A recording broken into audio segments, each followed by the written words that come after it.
எல்லாருக்கும் வணக்கம். நம்ம அடுத்து பார்க்க போகிறது எண்ணங்களை வளப்படுத்துங்கள். பல வண்ணங்கள் மலர்களுக்கு அழகு. அந்த மாதிரி நம்மளோட நல்ல எண்ணங்கள் தான் நமக்கு அழகு. அதாவது மனிதர்களுக்கு அழகுன்னு சொல்கிறாங்க. நாம் இப்போது இருக்கிற நிலைமைக்கும் இனி வர இருக்கிற உயர்வுக்கும் நம்மளோட எண்ணங்கள் தான் அஸ்திவார கற்கள். என்னுடைய அனைத்து வெற்றிகளுக்கும் சிந்தனை 2% தான், கடின உழைப்பு 98%. இதுவே தான் உண்மையான காரணம் அப்படின்னு சொன்னது எடிசன். இது எப்படி? உலகை ஆள்வது சிந்தனை தானே. கடின உழைப்பு 98% என்கிறார். நம்முடைய பலமான உயர்ந்த சிந்தனைகளுக்கு தான் எப்போதுமே மதிப்பு. நம்முடைய செயல்களுக்கான மதிப்பு நம்முடைய உயர்ந்த சிந்தனைகளை ஒட்டி தான் உருவாகும்.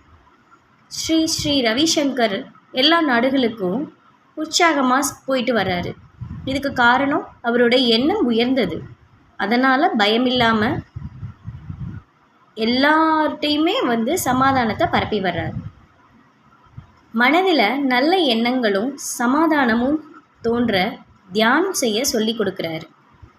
எடிசனின் 2% சிந்தனை உயர்வானது. அதனால் 98% கடின உழைப்பு கொடுத்து வெற்றி பெற்றார்.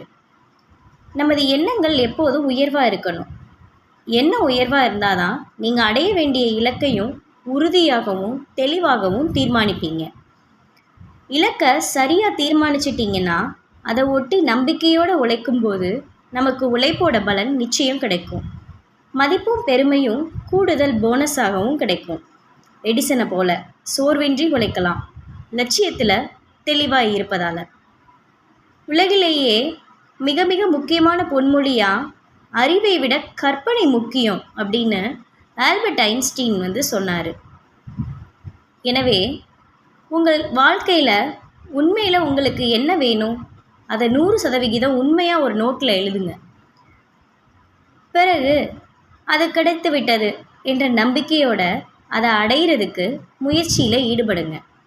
நம்முடைய உறுதியான நம்பிக்கையான எண்ணங்களை ஒட்டி முயற்சி செய்து வாழ்வது தான் உண்மையான வாழ்க்கை. தீர்மானிக்கப்பட்ட லட்சியத்தை அடைய நம்பிக்கை தான் ரொம்ப தேவை. எண்ணம் உயர்வாகவும் நம்பிக்கை பலமாகவும் இருக்கும்போது தான் வயது, படிப்பு, வசதி முதலியவை பற்றி கவலைப்படாமல் லட்சியத்தை அடைஞ்சு விட்டோம் அப்படின்ற தீவிரமான நம்பிக்கையோடு செயல்படுவோம். எண்ணங்கள் உயர்வாக இருந்து அதை அடைய உருவாக்க முயற்சி செய்யும்போது நமது நம்பிக்கை பலமாக இருந்தால் தேவையான சக்தியும் உதவியும் நமக்கு தொடர்ந்து கிடைக்கும். எனவே உங்களுக்கு இருக்கும் தடைகளையே பட்டியல் போட்டு பார்க்காம உங்களில் தீவிரமான ஆசை எதுவோ அதையே லட்சியமாக்குங்க.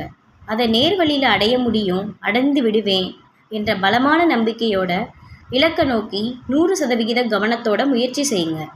இதனால் ஒவ்வொரு நாளும் அற்புத நாளாக செயல் நிறைந்த நாளாக மாறுவதை உணர்வீங்க. தொட்டதெல்லாம் பொன்னாகும் என்பதை ஒத்துக்கொள்வீங்க. எப்போதும் உயர்ந்த லட்சியத்தையே தேர்வு செய்து அதை அடைய நம்பிக்கையோடு முயற்சி செய்து வாழ்வதையே வாழ்க்கைன்னு சொல்லுவீங்க.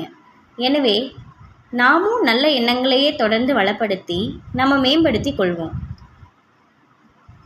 பாரதியார் அவரோட கவிதையில், தம்பி உள்ளமே உலகம், ஏறு ஏறு ஏறு, மேலே மேலே மேலே, உனக்கு சிறகுகள் தோன்றுக, பறந்து போ அப்படின்னு சொல்லியிருக்காரு. இதை சொல்லி இன்றையோட காணொலியை நான் நிறைவு செய்கிறேன். நன்றி.